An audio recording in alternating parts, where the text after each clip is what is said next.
Okay. My name is Orville Rogers, Orville Rogers, no D in it.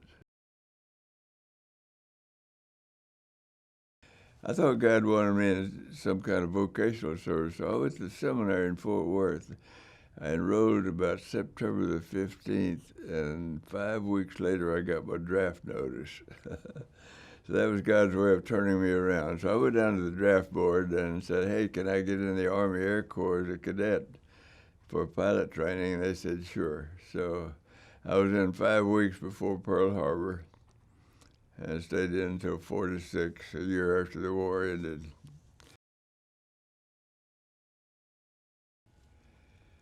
As I mentioned, I was in training 5 weeks before Pearl Harbor on the West Coast, San Diego, and they blacked out all the windows in the factories there because they were afraid the Japanese submarines would come over and attack them at night or whatever. But they speeded up the training program by 2 months. Normally, the cadet program would take 8 months to complete to get your wings and commissioned as a second lieutenant. But after Pearl Harbor, they realized they really had a problem, a shortage of pilots. So they shortened it up to 6 months. So I graduated in 6 months and 23 days.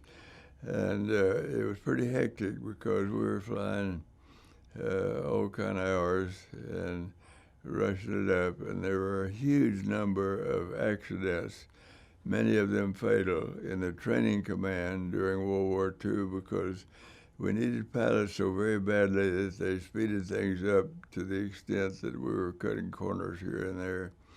And I don't fault that at all. We needed the pilots so badly in Europe and later Pacific that it was justified, but it was not without cost. I was in the training command all of World War II, except for the last month I was assigned to B-17 training. And the war ended the day after I got there.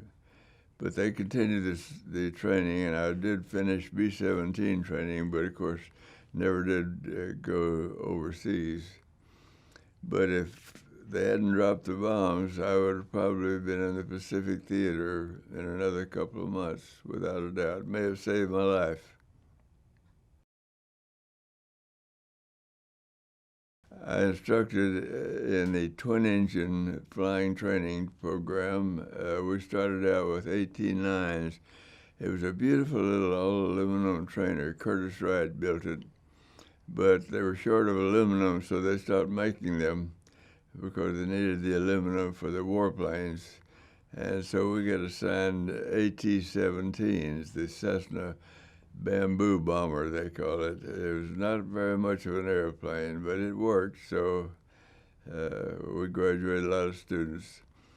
After flying the AT-17, about 6 or 8 months, we got B-25s, and boy, did we love that. I instructed in the B-25 about 3 years, and loved that airplane.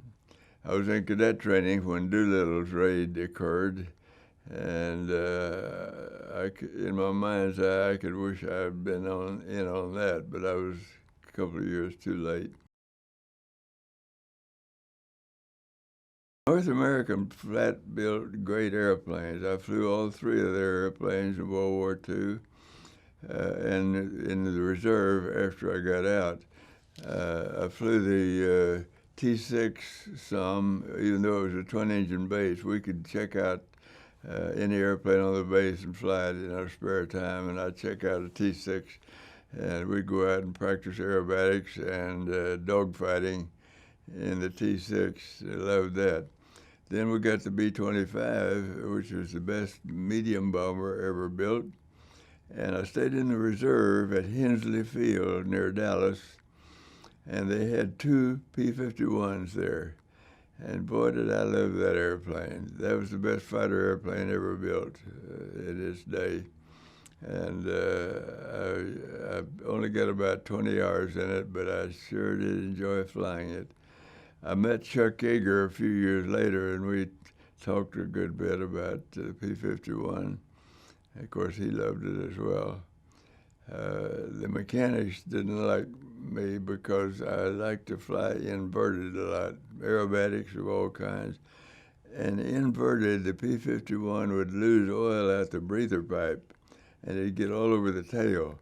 So when I brought the airplane back home, the mechanics would have to clean it up. And I wish I could apologize to them, and I never knew who actually did the work. But it was a great airplane. I could, from level flight, I could gain 5,000 feet in an M1 maneuver. And so that was a huge performance.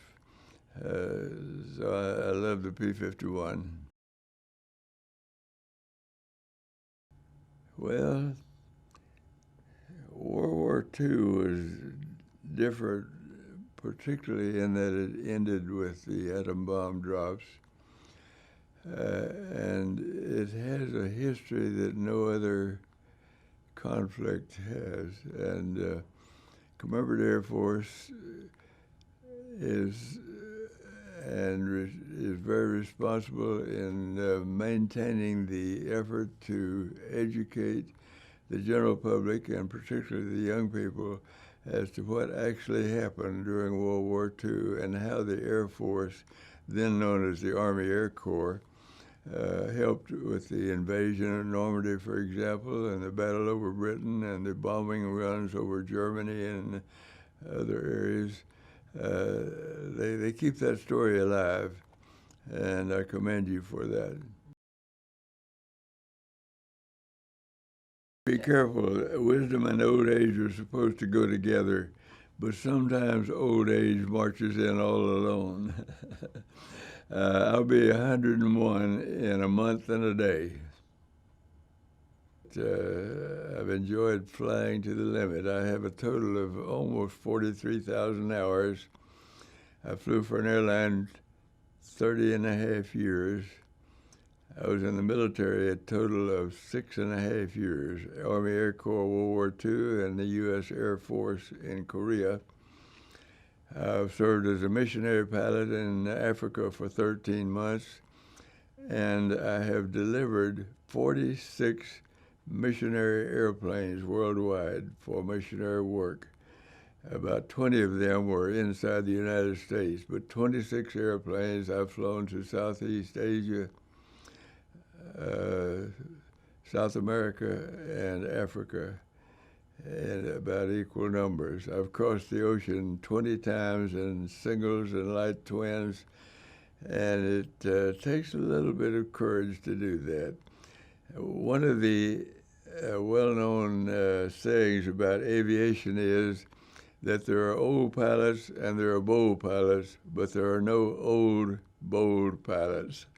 That's not true. I consider myself to be a pretty bold pilot because crossing the Atlantic and the Pacific a total of 20 times in light twins or singles takes a little bit of, I don't know how to describe it. It's been a great life, and I'm very thankful to God that He's given me all these years to enjoy it.